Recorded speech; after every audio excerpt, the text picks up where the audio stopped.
नमस्कार दोस्तों, आइए सुनते हैं विजय कपूर जी से उनकी कहानी, उन्हीं की जुबानी, दुकान के ऊपर मकान वाली खिड़की।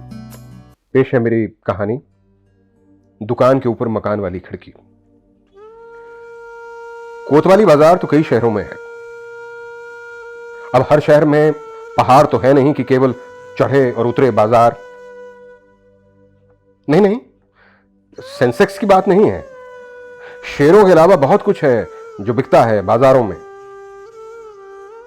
बिकता ही है या खरीदा भी जाता है, बिल्कुल फर्क है इन दोनों में, जिसके बारे में कोई चर्चा नहीं होगी। बाजार की मटर गश्तियों के बारे में उसे सब मालूम रहता था, कौन कहां किस समय। पहाड़ों के बाजारों में अक्सर दुकानों के ऊपर मकान रहते हैं और रहती हैं निगाहें इधर से उधर ताक झांक करती हुई। कविता, यह कविता जिसे फैलना था पहाड़ से समंदर तक, वहीं कहीं चढ़ा उतरा करती थी सीढ़ियों से। प्यार व्यार नहीं था उसे किसी से। हां, पर खुमार था कि कोई भी जब चाहे जैसे चाहे उसे हासिल नहीं कर सकता। वैसे क्या हासिल होता है एक दूसरे को हासिल करके? पाने की अपनी बड़ी लंबी कशमकश है जो दिन रात नहीं देखती। पर कोतवाली अब उस बाजार में नहीं थी। आजादी मिली तो अपनों के हाथों हुकूमत कमजोर होती गई। जब यह शहर दलाई लामा का घर बना तो शहर बढ़ा तो कोतवाली की जगह 2 मंजिला होटल खड़ा हो गया। अब लोगों को यानी पुलिस की पिटाई की आवाजें अच्छी नहीं लगती थी बीच बाजार। अब कोतवाली को चीड़ के जंगल से सटे इलाके में भेज दिया गया था। सिविल लाइन्स के इलाके से कोतवाली आने के लिए एक ही लोकल बस चला करती थी। उसी से लौटना हो तो आधा दिन गया, क्योंकि बस लौटती थी मैक्लोडगंज जाकर। गर्मियां जा रही थीं। धौलाधार की ऊंची चोटियों पर धुंध मौसम के बदलाव का संकेत था। गद्दी अपनी गाय, भैंस और भेड़ के झुंडों को लेकर धौलाधार की पहाड़ियों से तलहटी की ओर उतरने लगे थे। उस दिन तेज बारिश हुई और आधे घंटे में रुक भी गई। दोपहर बाद का समय था। लोकल बस अपने दूसरे दौर की तैयारी कर रही थी।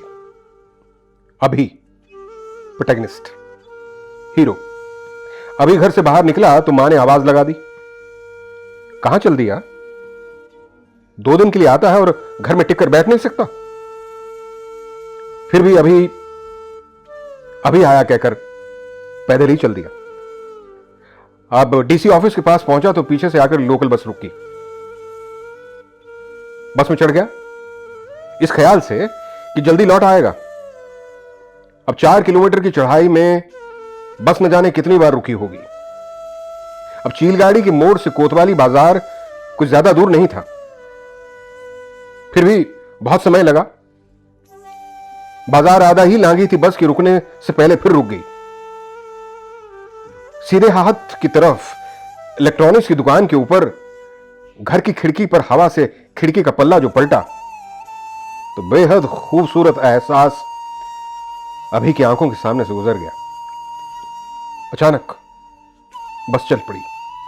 वो पलटा, फिर पलट के देखा तो खिड़की बंद थी। बस रुकी तो बस रुक गया। सब कुछ अभी के लिए फलांग भर पहले के मंजर में। कभी सिर्फ कोतवाली बाजार के नाम पर एक चाय की दुकान थी, अंग्रेजी एसपी के जूतों की आहट और गुलाम हिंदुस्तान के दारोगा का सैल्यूट। पहाड़ी का यह हिस्सा तकरीबन खाली था। ज्यादातर कैदी नकली शराब बनाने वाले होते थे। सन 47 से पहले थोड़ी दूर टीरा लाइन्स कैंटोनमेंट में रंगरूटों की पीटी की आवाज सुनाई पड़ती। ये वो भारतीय फौजी थे जिन्हें अंग्रेजों के हक में किसी तीसरे मुल्क में जाकर लड़ना था। कोतवाली में आज की लड़ाई उसे लांघने की रहती है। टूरिज्म के कॉफी हाउस में पोस्ट ग्रेजुएट कॉलेज के लड़के लड़कियों का जमावड़ा रहता है। आम और तर की रेढ़ियां वहीं पसरी रहती हैं और विदेशियों को लुभाने के लिए कांगड़ा पेंटिंग्स की कई दुकानें सज गई हैं। बस निर्धारित स्टॉप पर जाकर रुकी, अभी उतरा और वापस पलटा। उसी मकान के आगे पहुंचकर ऊपर देखा तो खिड़की बंद थी। कुछ देर नीचे इलेक्ट्रॉनिक्स की दुकानों में चीजों का मुआयना करता रहा। बाहर निकल ही रहा था कि एक सुरीली सी आवाज सुनकर रुक गया। यह वही लड़की थी, अपने पिता के लिए चाय लेकर आई थी। मुड़कर देखा तो बीच की सीढ़ियों से लौटती हुई उस लड़की की केवल पीठ ही देख पाया। बाहर आकर कॉफी हाउस की ओर बढ़ा और जो थोड़ी सी ऊंचाई पर लगभग सामने ही पड़ता था, उसी खिड़की के सामने रेस्टोरेंट की टेबल पर बहुत देर तक बैठा रहा। सांझ हो आई, टिमटिमाती रोशनियों से कोतवाली बाजार चमक उठा था। दूसरी ओर फैली कांगड़ा घाटी ऐसे लग रही थी कि मानो सितारों से भरा आसमान बिछाया हो। बेहद रोमांच और रोमांस पैदा करने वाला दृश्य, जिसमें नायक उभर रहा था पर नायिका अभी धुंध के उस पार कहीं थी। रोशनी अगर कहीं नहीं थी तो उस खिड़की के आसपास नहीं थी। जहन में यह विचार आना भी संभव था कि हो सकता है कि वो घर के किसी भीतरी कमरे में रोशन हो और वहां किसी अच्छे ब्रांड के अच्छे टीवी में अच्छी फिल्म देखने में मशगूल हो। अभी की मां कहती, जब कभी वो टिहरा लाइन की फायरिंग रेंज से गोलियों की आवाज सुनती है तो उसका रोम रोम फड़क उठता है। देश के दुश्मनों को निस्तनाबूद करने के लिए। पर जिस दिन अभी का सिलेक्शन एनडीए में हुआ, उसकी आंख में आंसू झलक आए थे। 1 बरस का था अभी कि उसके पिता मेजर विक्रमादित्य पठानिया को भारत चीन युद्ध ने छीन लिया। उसकी मां ने उसे बताया करती थी कि अपनी फौज के पास अगर गोला बारूद पर्याप्त होता तो उसके पिता आज जिंदा होते। वंदे मातरम, वंदे मातरम। अभी को लगा कि वो लद्दाख के किसी सरहदी मोर्चे पर बैठा दुश्मन की गतिविधियों को ताक रहा है, इस बात से बेखबर कि जिस युद्ध को लड़ने की तैयारी वो कर रहा है दरअसल उसी के साथ उसी के भीतर होने वाला है। इस दौरान धमाके के साथ खिड़की जो है वो खुलती है, जिसे उसने देखा भीतर लौटते हुए उसकी पीठ पर बालों के साथ झूलता रंगीन परांदा लटक रहा था, जिसके रंग वो साफ साफ नहीं देख पाया। उसके मुंह से थम निकलने ही वाला था कि इस दौरान वेटर ने इतला दी, रेस्टोरेंट बंद होने का समय हो गया सर। सन्नाटा टूटा। बोध मंदिर से आरती की आवाज सुनाई देने लगी। हुआ भंग बुद्ध का मौन। अब पहाड़ी रास्ते पर कानवाई की तरह एक एक विचार मोड़ पर गुम हो रहा था, एक लंबी फहरिस्त बनाने के लिए। दिन का दूसरा पहर इतना लंबा खिंच गया, पर कहानी अभी के लिए एक तरफ की थी। पहली बार खिड़की खुलने का खूबसूरत विचार मिसाइल की तरह उसे भेद रहा था। वो अनमना सा उठा। दुकान बंद थी, खिड़की खुली थी और भीतर से कोई नहीं देख रहा था। बाजार में बहल अंकल मिले तो उन्होंने कहा कि बताया कि उसकी मां उसका इंतजार कर रही है, फिक्र कर रही है, और वापसी की बस कब से लौट चुकी थी। वो पैदल ही सिविल लाइंस की ओर चल पड़ा। बहुत ज्यादा लोग इस समय इस रास्ते से नहीं जाया करते थे। बीच में चीड़ का जंगल और अंग्रेजों की कब्रें पड़ती थीं, और कुछ नशेड़ी इसी जंगल में बैठकर भांग का सेवन करते थे, चुड़ैलों की आवाजें निकालते और राहगीरों को डराते और लूट भी लेते थे। लेफ्टिनेंट अभी पठानिया को कोई डर नहीं लगा। वो लेफ्ट राइट करता घर पहुंच गया, ठीक ठाक। देखा तो ड्योढ़ी पर मां इंतजार कर रही थी। तिरंगे में लिपटाया था मेजर पठानिया का शब्द। लगता था कि शहर का शहर सिविल लाइन से खड्ड के किनारे शमशान तक चला हो। हिंदी चीनी भाई भाई के नारे पर नेहरू से प्रश्न करते। अर्थी के इर्द गिर्द अभी ने क्या किया उसे नहीं पता था। वो नहीं जानता था कि उसके पिता की यह अंतिम यात्रा है और मां के लिए कभी खत्म न होने वाला इंतजार। पड़ोसी ने बताया था, मां अक्सर अभी के पीछे से भी ऐसी ही ड्योढ़ी पर उनका इंतजार करती रहती है। वो जब ड्योढ़ी लांग अंदर आया तो मां ने सिर्फ इतना ही कहा कि आ गए, खाना खा लो। उसने पहले मां को खाना खिलाया, फिर खुद खाया, और 2 ही लोग घर में थे तब तक, जब तक वो एनडीए में नहीं गया था। उसके बाद कितने ही बरस बीत गए, मां अकेली ही रहती थी। अब कभी कभी वो अभी की शादी की बात करती उससे, अपने एक दूर के मामा से, और मामा ने अभी इससे बात की तो उसने कहा कि उसे अभी शादी नहीं करनी है, उसने कुछ नहीं सोचा इसके बारे में। आज के खिड़की प्रकरण ने उसे उद्वेलित कर दिया था। उसने सोचा शायद मां को पता हो उस दुकान और मकान का। पूछना चाहा था, नहीं पूछा, यह सोचकर कि मां पता नहीं क्या अंदाजा लगाए। अब छोटी सी छुट्टी का अगला दिन था और बचपन के दोस्त हेमंत की जीप लेकर वो मैकलोडगंज के लिए रवाना हुआ। कोतवाली बाजार में उस दुकान के मकान में झांकना चाहता था, पर उसी वक्त सामने से बस गुजरी और बस ने सब कुछ छुपा दिया। मैकलोडगंज बाजार में तिब्बतियों द्वारा चीन के माल को बिकता देखता रहा। चीन जिसने तिब्बत को हड़प लिया, खुशी का सामान बेच तिब्बती अपनी रोजी रोटी चला रहे थे। थोड़ी देर बाद वो सेंट जॉन्स विल्डरनेस चर्च पर आया। दोपहर सर पर थी, अंग्रेजों की ढेरों कब्रों से घिरा चर्च शांत था। अभी दरवाजे पर पहुंचा तो जो बंद था। चर्च की दाहिनी तरफ से आगे बढ़ा, पहाड़ी के आखिरी छोर तक जाने को था। जरा सा आगे बढ़ने पर उसे खिड़की खुलने की आवाज सुनाई दी। चर्च की खिड़की खुलने की आवाज। उसने पीछे देखा और आगे बढ़ गया, फिर लौट आया। खिड़की से झांका, कोई नजर नहीं आया। उसने वापसी में बाजार वाली खिड़की पर रुकने का तय किया। टीरा लाइन से गुजरते उसकी मुलाकात लेफ्टिनेंट मधुकर से हो गई। उसका बैचमेट था। उसी से पता लगा कि कारगिल सेक्टर में पाकिस्तान ने हमला कर दिया। सब फौजियों की छुट्टियों को रद्द कर दिया गया है। अभी घर के लिए तेजी से रवाना हुआ। बाजार में खिड़की पर नजर डाली थी उसने, जो बंद थी। घर पहुंचा, एक सिपाही चिट्ठी लेकर खड़ा था। मां अंदर से सिपाही के लिए चाय की प्याली लेकर आ रही थी। मां ने अभी को देखते ही कहा, देख तेरे लिए तेरे पीछे पीछे चिट्ठी भी भेज दी है फौज ने। उसने पूछा क्या लिखा है। उसने चिट्ठी पढ़ी, सिपाही को जाने का इशारा किया, मां को देखा, उसकी आंखों के डर को देखा, फिर मुस्कुराकर मां से कहा कि अब वो गग्गल एयरपोर्ट से सेना के विमान से ही श्रीनगर लौटेगा। यह जहाज बहुत से छुट्टियों पर आए फौजियों को लेकर लौट रहा था। उस रात उसने मां को टीवी नहीं देखने दिया। पाकिस्तानी खुराफात की खबरों से वो मां को दूर रखना चाहता था। सुबह 6 बजे टीरा लाइन से जीप आई उसे एयरपोर्ट छोड़ने के लिए। लौटते समय उसने मां के पांव छुए। मां ने गले लगा लिया। दुश्मन के छक्के छुड़ा देना कहा। उसने मां को हैरानी से देखा तो मां तेजी से भीतर लौट गई। मां ने कैसे जाना? वो बार बार यही सोचता हुआ एयरपोर्ट पहुंचा।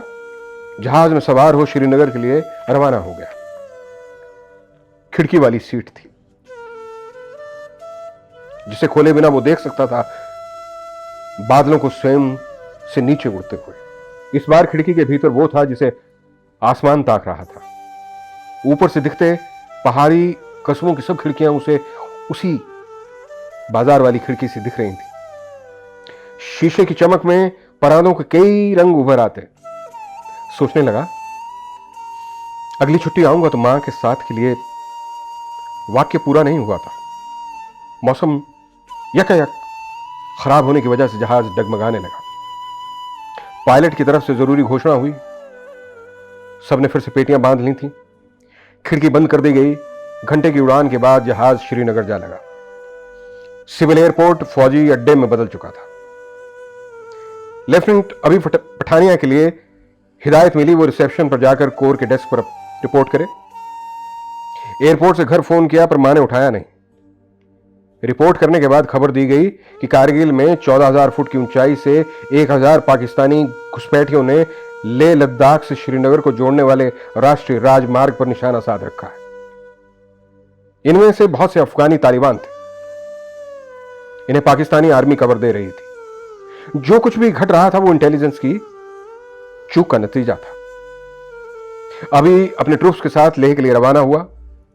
कारगिल से काक्सर सब सेक्टर की बजरंग पोस्ट की जिम्मेदारी उसे मिली, जहां पहुंचने के लिए लेह हवाई अड्डे से वो अपने साथियों के साथ बख्तरबंद गाड़ियों में सवार होकर चल पड़ा। रास्ते भर उसने पत्थरों से बने मकानों की लकड़ियों से बनी खिड़कियों में से दहशत से भरे लोगों को झांकते हुए देखा। पर वो सब कानवाई देखकर खिड़की से परे नहीं हटे, बस गुमसुम से सटे रहे। बस्तियों में मुर्दनी सन्नाटा था। अगले ही क्षण हिजबुल मुजाहिदीन ने कानवाई पर हमला बोल दिया। 2 सिपाही जख्मी हुए, पर अभी और बाकी ट्रुप्स बच निकले। ये भारतीय फौजों का हौसला तोड़ने की नाकामयाब कोशिश थी। आगे बेस कैंप पर दोनों जख्मियों को छोड़कर अभी अपने ट्रुप्स के साथ अपनी चौकी के लिए रवाना हुआ। बेस कैंप से राशन के पिट्ठू भी ले जाने पड़े। बीच बीच सूबेदार मेजर सतनाम सिंह अभी को युद्ध की कहानियां सुनाता था। लड़ाई के बाद अपनी बेटी की शादी करना चाहता था। बेटे को आर्मी में अफसर बनाना चाहता था, पर उसने साफ इनकार कर दिया था, यह कहते हुए कि वो सुबह 4 बजे उठ के पीटी नहीं कर सकता। उसका सपना मार्केटिंग की नौकरी पर जा टिका, जिसमें समय की सीमाओं से परे खुद को झोंकना पड़ता है। रोज का युद्ध। पोस्ट पर पहुंचते ही प्लान के मुताबिक अभी ने सबको एहतियात के साथ बंकर में अपनी अपनी पोजीशन लेने के लिए कह दिया। बर्फ की सफेद चादर में लिपटी हुई सर्दी इतनी थी कि जिस्म के साथ सोच भी सुन्न हो जाए।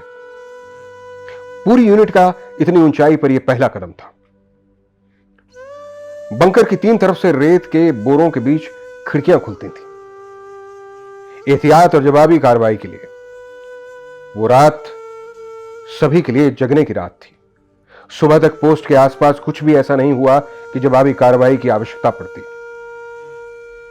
बंकर की खिड़कियों से झांकते अभी को कारगिल के पहाड़ धौलाधार के पहाड़ों जैसे दिख रहे थे। बार बार उसे ख्याल आता, इतनी कोशिश के बाद भी वो फिर दिखी क्यों नहीं। अब बसंत के मौसम में धर्मशाला रौनक से भरा हुआ था। उसी बाजार में वो खिड़की दिन में कई बार खुलती और बंद होती। उसे नहीं पता था कि उसकी खिड़की कई रूप धर रही है। उधर बजरंग पोस्ट में इन दिनों का मंजर अलग है। खिड़की खुलते ही कोई गोली सीना लांघ सकती है। खुलते ही खिड़की दुश्मन की मौत का सबब भी बन सकती है। और इस सब के बीच अभी कोई खूबसूरत चेहरा, और उस चेहरे के पीछे रंगीन परांदा लटकता नजर आता। सिविल लाइंस में मेजर पठाने की डोरी में 15 वॉट्स का दुधिया बल्ब 24 घंटे जलता रहता। उसकी मां को पड़ोसियों ने 1-2 बार इस बाबत टोका, पर बल्ब जलता रहा। दुधिया। अब दूध अखबार वाला और लाला महीने का राशन घर छुड़वा देता था। अब वो सिर्फ शुक्रवार की सुबह वॉर मेमोरियल तक जाती थी, 15-20 मिनट बैठती और धीरे धीरे लौट आती। और हर बार वॉर मेमोरियल की लिस्ट में अपने पति का नाम तलाश करती। बावजूद इसके कि यह मेमोरियल सन 62 के शहीदों के नाम नहीं था, सन 71 के शहीदों को समर्पित था। कोतवाली बाजार गए उसे बरसों बीत गए थे, पर मार्च करते फौजियों की आवाज आज भी उसे चौकन्ना कर देती। उधर बजरंग पोस्ट पर अगले दिन सुबह 1 बजे कुछ हरकत सी महसूस की गई। सब चौकन्ने हो गए। अभी ने देखा कि 150 गज दूर 10-12 साल की एक कबायली लड़की सीमा लांघ भारत की ओर आ रही है। सतनाम ने बंदूक तान ली और अभी के हुक्म का इंतजार करने लगा।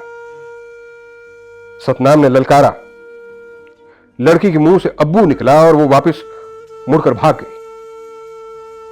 उसकी पीठ पर भी रंगीन परांदा लटक रहा था। अभी को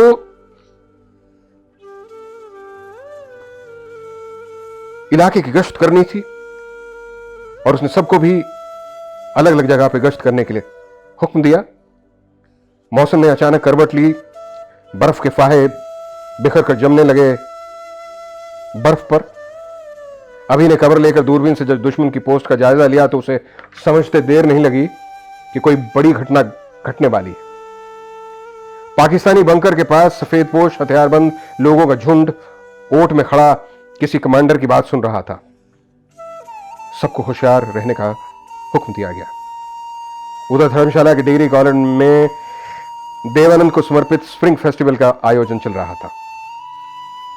हालात बदल गए थे तो देशभक्ति का रंग चढ़कर बोल रहा था। तिब्बती आध्यात्मिक गुरु को चीफ गेस्ट बुलाया गया था। उन्होंने केवल शांति का संदेश दिया। उस कविता ने कवि प्रदीप का गाना ए मेरे वतन के लोगों गाकर सभी की आंखों में आंसू ला दिए। उस दिन सरहद के उस पार से कोई घुसपैठ नहीं हुई। अभी ने पाकिस्तानी पोस्ट पर कब्जा करने की योजना अपने ट्रुप्स के साथ साझी की। बेस कैंप पर डटे कर्नल संधू को इतला दी कि उनकी तरफ से यह कब्जा उसी रात को करना है। बेसुध पड़ी नीति पर हो रहा था यह युद्ध, जिसने एक फौजी जनरल को हुक्मरान में बदलना था, जिसने असंख्य बेगुनाह फौजियों को मौत के घाट उतरवा दिया। ऐसा नहीं कि मौत सरहद के इस पार ही थी, उस पार भी उसका शिकंजा वैसा ही कसा हुआ था। लहू जो बह रहा था वो मिटने वाला नहीं था, बल्कि हमेशा के लिए जम जाने वाला था, हमेशा से फैली बर्फ पर। यादों का भी एक ठंडा बस्ता होता है जिसमें वो जड़ हो जाती हैं, खत्म नहीं होती हैं। चौथी रात दुश्मन की पोस्ट पर घटनाक्रम तेजी से बदल रहा था। सतनाम ने अभी को बताया कि दुश्मन के फौजियों के साथ बहुत से कबायली भी हैं। और छोटी सी खिड़की से अचानक एक गोली उसकी पीठ से होती हुई उसका दिल छलनी कर गई। बंकर में मौन मातम छा गया। अभी को सतनाम की जिंदा दिली बहुत अच्छी लगती थी। उसकी आंखों को बंद करके अभी ने सैल्यूट करते हुए उसे जय हिंद कहा।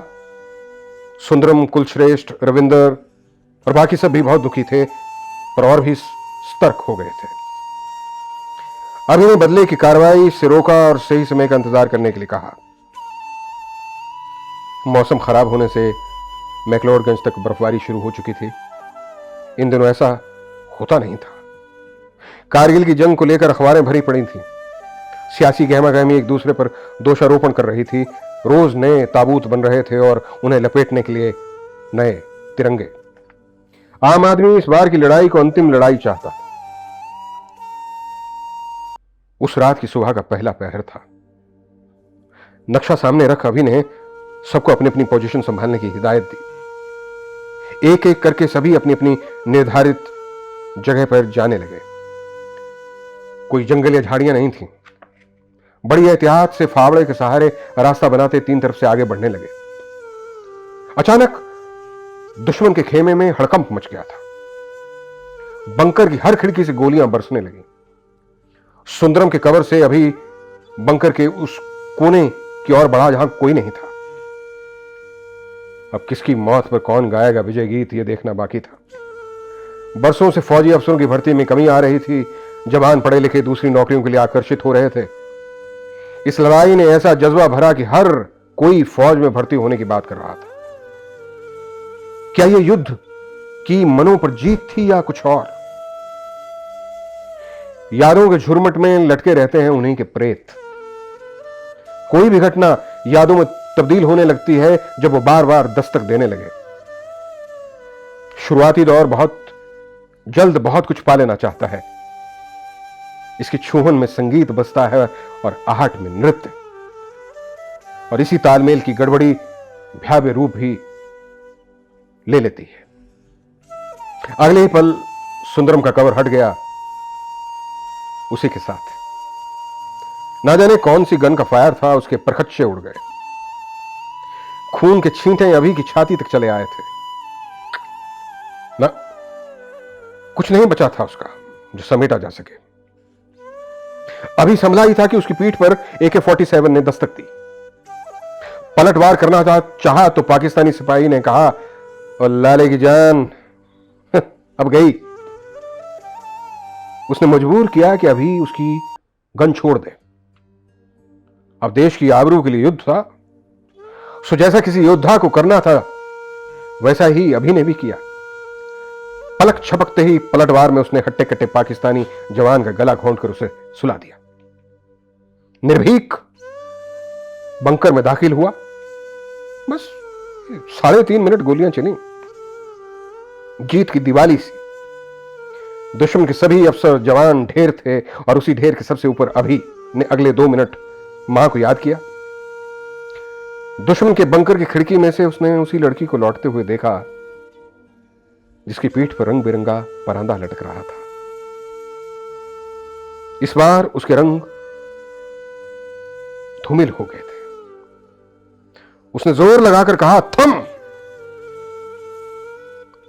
और बस इसी समय अभी की जिंदगी थम गई।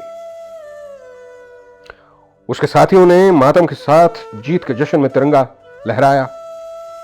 श्रीनगर से वही जहाज अभी को तिरंगे में लपेटे गगल एयरपोर्ट ले आया। टीरा लाइंस कंटोनमेंट के कुछ अफसरों ने ताबूत में लाकर उसकी बॉडी को खुली जीप में रखा और धर्मशाला के लिए रवाना हुए। सिविल लाइंस में सन्नाटा था। अभी की मां ड्योढ़ी पर उसका इंतजार कर रही थी।